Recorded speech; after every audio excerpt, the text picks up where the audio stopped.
अगर आप नास्तिक है, अगर आप तार्किक व्यक्ति है, युक्तिवादी है, तो आपके दृष्टि में श्राद्ध, क्रियाक्रम, मस्तक मुंडन, पुरोहित भोजन, दान पुण्य एक पाखंड है, अंधविश्वास है।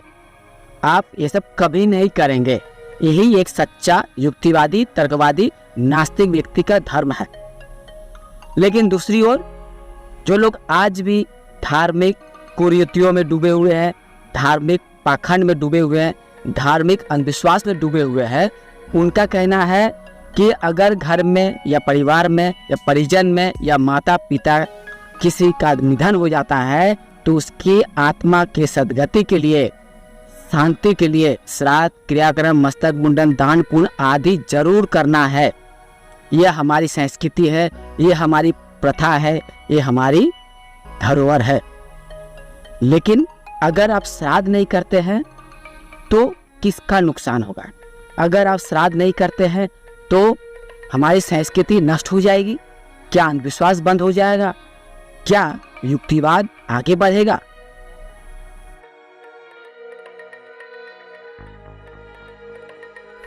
नमस्कार, मैं संतोष शर्मा और आप सभी देख रहे ऑटोबायोग्राफी यानी मेरी आत्मकथा। और मैं अपनी आत्मकथा में मैं अपने जीवन के बारे में, अपना अनुभव, अपना ज्ञान, अपना युक्ति के बारे में आपके सामने बातें रखता हूँ, अनुभव बताता हूँ। और मैं अपने अनुभव के द्वारा आप सभी से यही अपील करना चाहता हूँ, निवेदन करना चाहता हूँ कि आप भी इसी मार्ग पे चलिए और देखिए कि मेरा जो तर्क है कितना सटीक है, कितना गलत है। मैं भी ऐसे एक परिवार में जन्म लिया हूँ कि जहाँ तरह तरह के धार्मिक रीति रिवाज है, जहाँ ईश्वर विश्वास है, जहाँ पूजा पाठ है, तरह तरह के धार्मिक कर्मकांड है। और उसी परिवार में मैंने जब श्राद्ध नामक अंधविश्वास के खिलाफ आवाज उठाया, किसी के निधन के बाद मस्तक मुंडन करने से, श्राद्ध करने से इनकार किया, तो सबसे पहले परिवार के लोग, रिश्तेदार लोग, आसपास के लोग यह युक्ति या कुतर्क देने लगे कि श्राद्ध करना जरूरी है। घर में किसी का निधन हो जाता है तो श्राद्ध जरूर करिए। यदि श्राद्ध नहीं करेंगे तो मृत व्यक्ति की आत्मा की शांति नहीं होगी, मुक्ति नहीं होगी, वह आत्मा भटकेगी, जो परिवार के लिए नुकसानदेही होगा, समाज के लिए नुकसानदेही होगा और हमारी धरोहर, हमारी संस्कृति खत्म हो जाएगी। इसलिए श्राद्ध करना चाहिए, श्रद्धा भाव से करना चाहिए, धार्मिक रीति रिवाज का पालन करते हुए करना चाहिए। श्राद्ध नामक जो नियम बने हैं, प्रथा बने हैं, उसके साथ खिलवाड़ नहीं करना चाहिए। लेकिन जब मेरी माता की मृत्यु हुई तो मैंने श्राद्ध करने से साफ इनकार कर दिया। मैं अपने माता पिता के प्रथम पुत्र हूँ, इसके बावजूद मैंने उनके श्राद्ध, क्रियाक्रम, मस्तक मुंडन, पुरोहित भोजन, दान पुण्य आदि जितने भी धार्मिक क्रियाक्रम है सभी करने से मैंने साफ इनकार कर दिया।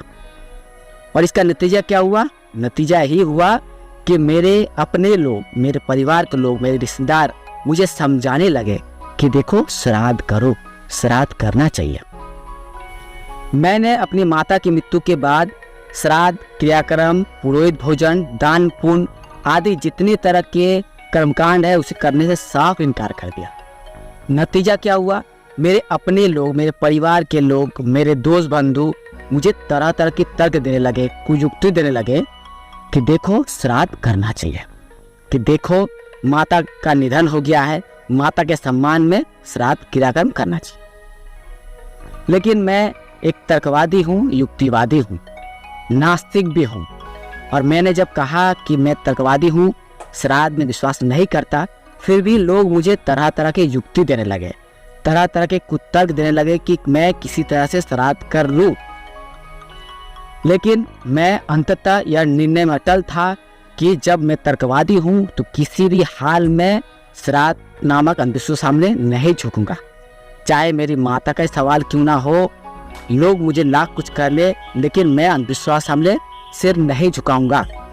अगर मैं आज तर्कवादी होते हुए श्राद्ध क्रियाक्रम कर लिया तो मेरे जीवन का जो लक्ष्य है, मैं आज जो आपके सामने कहता हूँ श्राद्ध अंधविश्वास है, श्राद्ध मत करिए, पाखंड से दूर रहिए, या इसका कोई मोल नहीं रहेगा, मेरे बातों का कोई महत्व नहीं रहेगा कि आप खुद श्राद्ध करते हैं और कहते हैं कि श्राद्ध मत करो।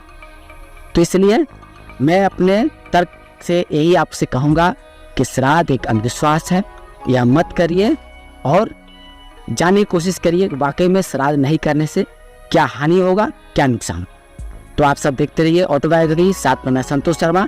नमस्कार।